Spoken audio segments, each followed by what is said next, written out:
Well, Razorback fans, Arkansas and Tennessee, super regional, happening this weekend in Baum-Walker Stadium. And I'm going to tell you why the Razorbacks will beat Tennessee to advance to the College World Series on today's Locked On Razorbacks podcast.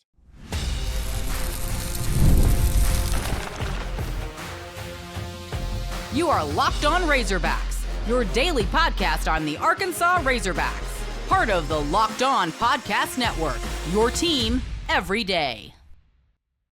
And welcome into the Locked On Razorbacks podcast. I am your host, John Nabors. I am also the host of Inside Arkansas Live, which you can catch every weekday starting at noon on Inside Arkansas and InsideArkansas.com. Today's episode is brought to you by FanDuel. Right now, new customers can get $200 in bonus bets when your first $5 bet wins.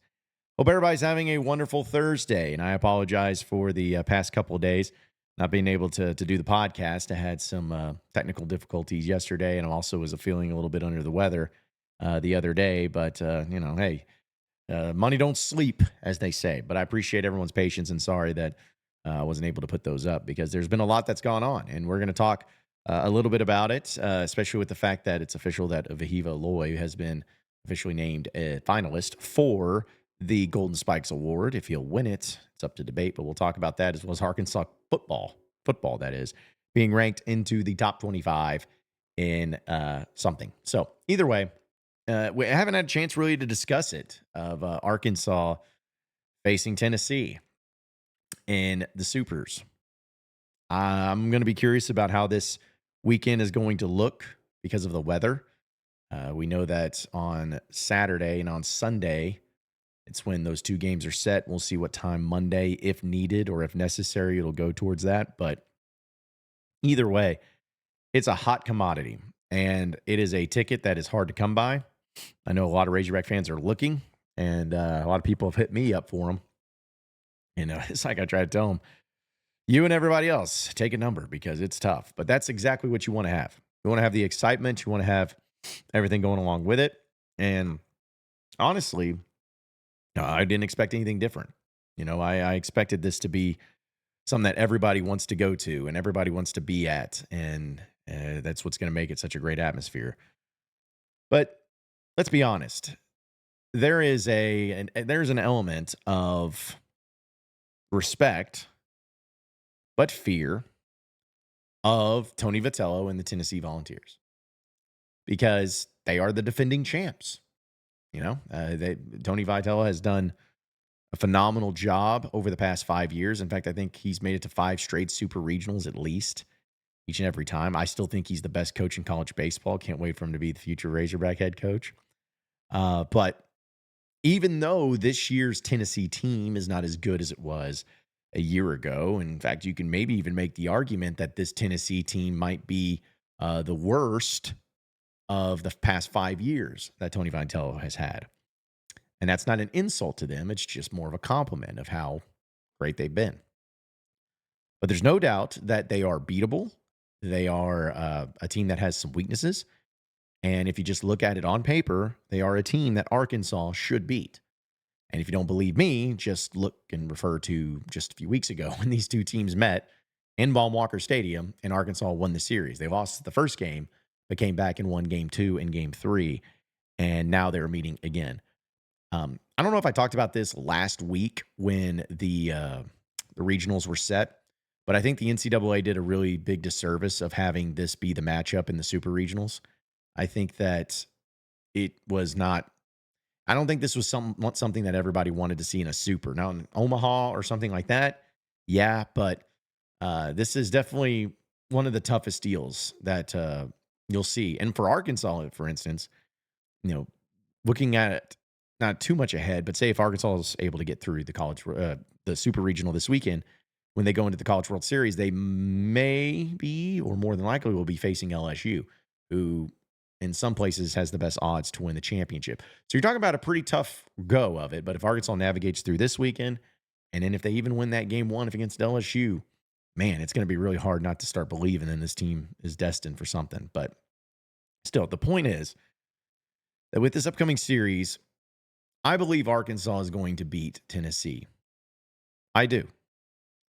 I am only basing that on the fact that you have talent and you have pitching, you have depth, you have the know-how, you have rested guys, you have healthy guys, you have some guys that are really coming into their own. One of the players, of course, we'll talk about in a little bit, Wehiva Aloy, who has really found his groove and did this past weekend in the regionals. And this is the type of moment that you want to have, and this is the type of moment you want to be in. But I want to be very clear with Razorback fans. When I said that you have or most fans have a certain amount of respectful fear of Tennessee, it's not to say that it's because of anything other than the fact that one, they're defending champs, and two, you can never take anything for granted. Arkansas has lost in regionals when they shouldn't have past couple years. They lost in super regionals, just looking 2021 at home. They've seen disappointment happen before. And there's just a little bit of a gun shyness to believing and into really latching on to the fact that this might be a team that goes all the way. And so it's going to be about, in this particular matchup, about mistakes. If Arkansas plays the way that they did this past weekend, they will win. And not only will they win in 2 games. That's how good Arkansas played this past weekend. Now, you didn't play a team as good as Tennessee this past weekend, but it didn't matter because it was more about what you did, not what the other teams made mistakes on. There was not a weakness in what you were able to do. Through the lineup, you had guys that were hitting at a very high clip. Some of the guys that you really needed to step up did step up. Your pitching was phenomenal, especially in the starting pitching, which we've talked about being such a key deal. Zach Root going out there and doing his thing. Gage Wood coming in and just having a ho-hum 13 strikeout game. I mean, there's so many guys that you didn't even have to pitch. I mean, you're talking about Landon Beidelshees, who's been a guy who had to play a lot of game 3s and was the starter for game 3 and all that. He played an inning or two. Like you have everyone rested up, ready to roll. You have guys that have experience. You have upperclassmen. You have guys that went through their slump and they've either come out of it or overcome it already. This is a team that is truly hitting their stride. And I was always a little bit nervous of the regional just because of the previous years. But I even told myself that if Arkansas would have won the regional but still had their struggles, and especially if it was the same struggles we had seen all year, then it wouldn't really make me feel good about the supers. But we didn't see that. We saw a team that was fully locked in. A team that was looking at the opponents, no matter how good they were, because I thought North Dakota State was a lot better than what people maybe thought. Having to play Creighton twice, having to do what they did against them, and just putting it to them. It makes me feel good about it. Now, to me, it's a simple thing of Arkansas just won't lose 2 in a row. That's my thing about this. It's about where you're at. If you lose game 1, you're not losing game 2. But you may lose game 3. If you win game 1, you're not going to lose game 2 and or 3. Not happening. It comes down to simply getting it done where you have a bounce back game, whatever it takes. I don't care how it happens. But it comes around to where you're a good enough team to where you're not going to get punked. Tennessee's not going to punk you. All the antics and stuff are not going to be there near as much because, one, I still believe that's what Tony Vitello does. And when he goes into Baum Walker and for Dave Van Horn, the respect, you'll see some antics, but maybe not as much as what you've seen because they do it in front of their home crowd a lot. I mean, this past weekend some of that stuff was just so absurd and so dumb. But, hey, it's easy to do it when you're in front of your home crowd. But when you're on the road and everything, it kind of gets a little bit different. So it's just a matter of, can Arkansas play well? Because if Arkansas plays well, it doesn't matter what Tennessee does. It does not matter. They can, Tennessee can play their A game, but if Arkansas plays their A game, Arkansas's winning this game, winning the series, going away. And I think it's really going to be fascinating to see how it looks, too, for this reason. I may be a little bit overconfident, and that's fine. I'm sure nobody will hold this prediction against me. But, folks, I think Arkansas wins this game in 2. I really do. Because I have to go off of what I've seen, and what I've seen so far in the postseason is a completely rejuvenated team. I know it's only been 3 games that they played in, but they were locked in about as much as anything. They're there. And I will be shocked if I see a team that is not ready, a team that is not focused in, a team that is going to the plate and leaving runners stranded on the base like crazy, that is going in there and fearful, going in there and messing around. Like, I will just be shocked if I see that. And I just believe Arkansas is going to be the better team in this. And again, I want to make sure this is clear and reiterated, because Tennessee fans are insane, because I'm sure they'll clip it. But it's not about because I think Tennessee's trash or they're a bad team. It's just because I feel that good about Arkansas right now. If you get that Zach Root that you saw past week on Saturday, Arkansas is going to win. If you get that Gage Wood that we saw on Sunday, was it? Yeah, Sunday. If you see that on this Sunday, Arkansas is going to win. There's not a weakness, man. That lineup, going through it, there's just not a weakness. I can't wait. It's going to be electric. I hope the weather holds out. But just remember, folks, if the storms come in and they can't play the games by Monday or by Monday night or Monday afternoon, whenever it is, the higher seed just automatically advances. Is it horrible that part of me hope that happens just for the chaos and the nonsense to go along with it? Especially if, like, Tennessee won game 1. It's like, oh, well, no, the storms are coming in, can't do any more games. Well, even though Tennessee won game 1, Arkansas still gets to advance. I don't think that'll happen, but, man, that'd be really funny if it did. I'll take it however it comes. But, hey, I got to tell you about Wehiva Aloy. He's this much closer to getting the golden spikes. We'll talk about that, so stay with us here on the Locked On Razorbacks podcast. All right, Razorback fans, we know that the NBA Finals are in full swing, as well as college baseball and the Super Regionals and College World Series. And right now, you need to check out FanDuel, because every night is delivering highlight-worthy performances, major momentum shifts, and can't-miss moments. Whether it's game-winning shots or home runs or anything like that, there's never been a better time to get in on the action. FanDuel makes it easy to stay in the game before tip-off and live. With player props, performance trends, and same-game parlays, fans have more ways to win than ever before, and to win big. Which one of those players are you going to be looking at? Which one of those teams are you going to be looking at? Are you going to be going through the parlays? Are you going to do the live prop bets mid-game based on how the action will unfold? And if you know who's going to be heating up, if you have a good feeling about who's going to be going out there and performing well, put some money down on it, especially if you're new to FanDuel, because if that's the case, it's the perfect time to sign up. Head to FanDuel.com and place your first $5 bet. If it wins, you'll get $200 in bonus bets. Make every moment more with FanDuel, the official sports betting partner of the NBA.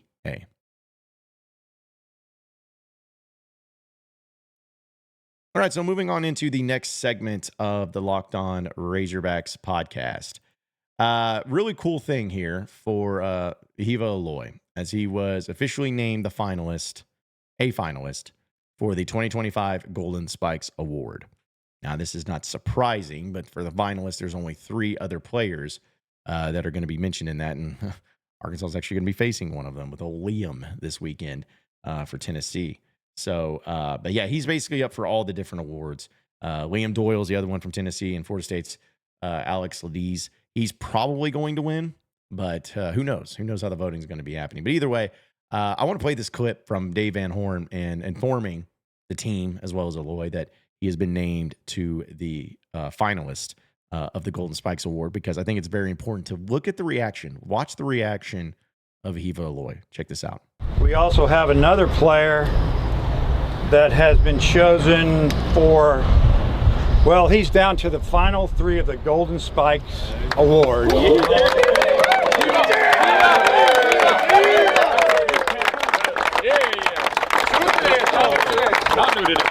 So pretty cool. You guys done a great job. You keep getting better, and fun to be around. You just keep doing what you're doing. Okay. So there's a lot to unpack right there. I'm glad that they put this video out there because it's always good to see, you know, how people react in the moments and whatnot. But that reaction by Aloy is exactly how he always has been. Even coming into Arkansas, he was such a unique player, a very fascinating player that people wanted to know more about. He was this kid, big kid from Hawaii. He had the hair, he had the look of him. You know, he was known for his bat and just the power that he was able to bring and playing shortstop. I mean, there was just so much about him that was so fascinating. And then, you know, last year he played fine, but then this year he really came in his own. He's batting .355 on the season, 20 home runs. 64 RBIs. Dude has just been electric. And he's also not bad defensively. He's a fantastic shortstop, as we've seen him make some incredible plays this year. Slugging percentage at .686. On-base slugging percentage, 1.126. Just, I mean, the numbers speak for themselves.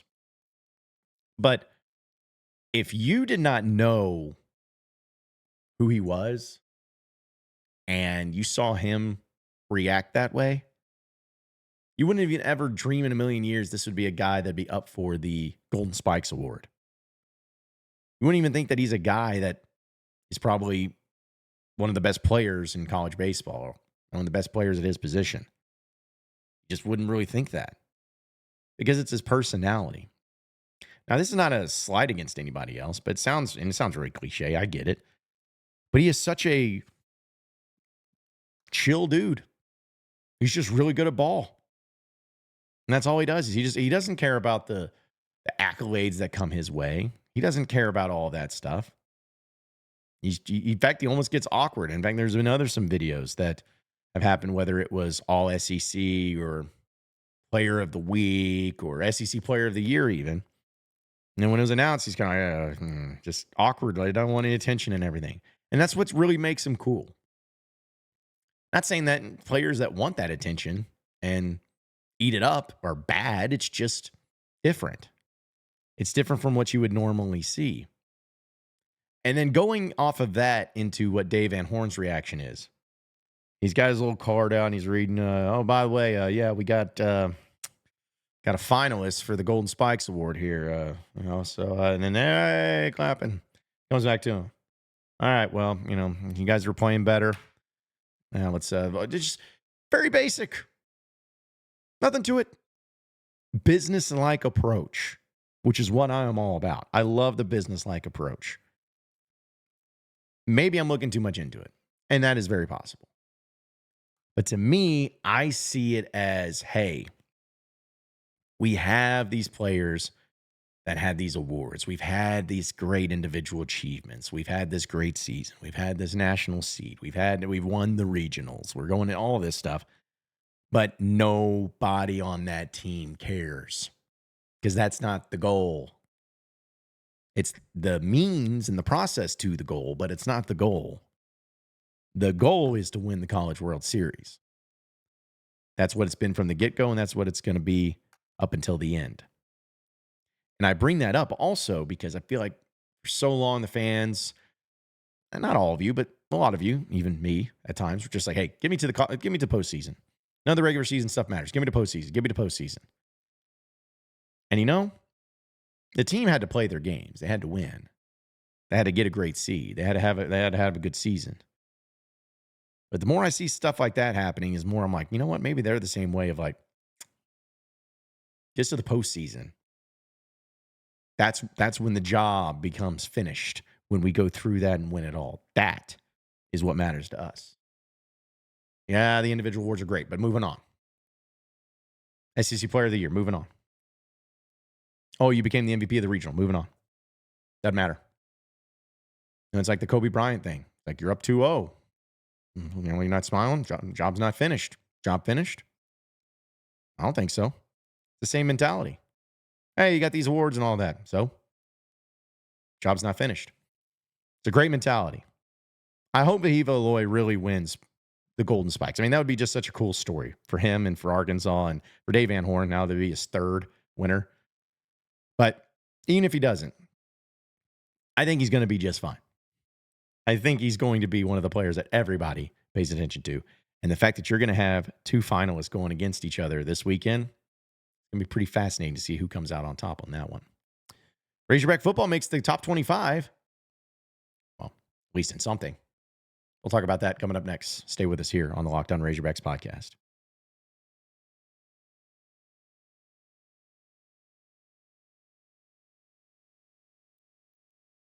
All right, so final segment here on the Locked On Razorbacks podcast. Razorback football got top 25 and something. Folks, aren't you pumped? You excited? You thrilled? Do you believe me? I saw this the other day, and it really fascinated me because I love computer-generated deals of taking formulas and numbers and sorts and then just putting it together and then coming out with some sort of list. And it can be rankings. It could be whatever it is. But ESPN, they do their FPI, their Football Power Index rankings, where it's computer-generated, and they have all these different factors and all these different formulas that come together for that. And again, it's a complex deal, and it doesn't always equate to anything, but it takes away the human element. It's almost like having the BCS instead of the college football playoff rankings and all that by humans. Well, in this particular list, you have a lot of SEC representation. I mean, Texas is number one overall. Then you have Georgia. Then you have Alabama. The top three teams are all from the SEC. Other teams are no. You have A&M at 8. Interesting. Tennessee at 10. LSU at 12. Ole Miss at 13. Auburn at 14. South Carolina at 15. Oklahoma at 16. Florida at 18. And Arkansas at 22. And Missouri at 23. I see these lists, and again, I laugh at them because do they mean anything in the grand scheme of things? No. Of course they don't.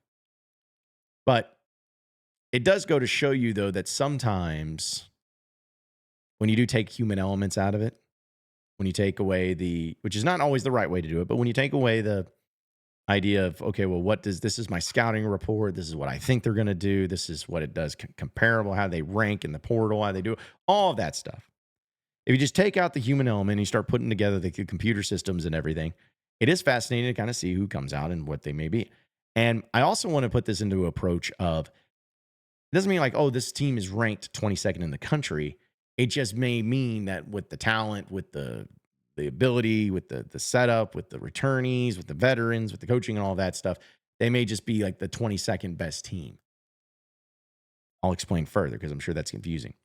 Say if because of your tough schedule, you go 6-6, but if you were to play in a different conference, or if you were to have, if you were to play all the teams below you, and you would more than likely win, except the teams above you at 21, 20 or whatever, that's when you start losing your matchup advantage.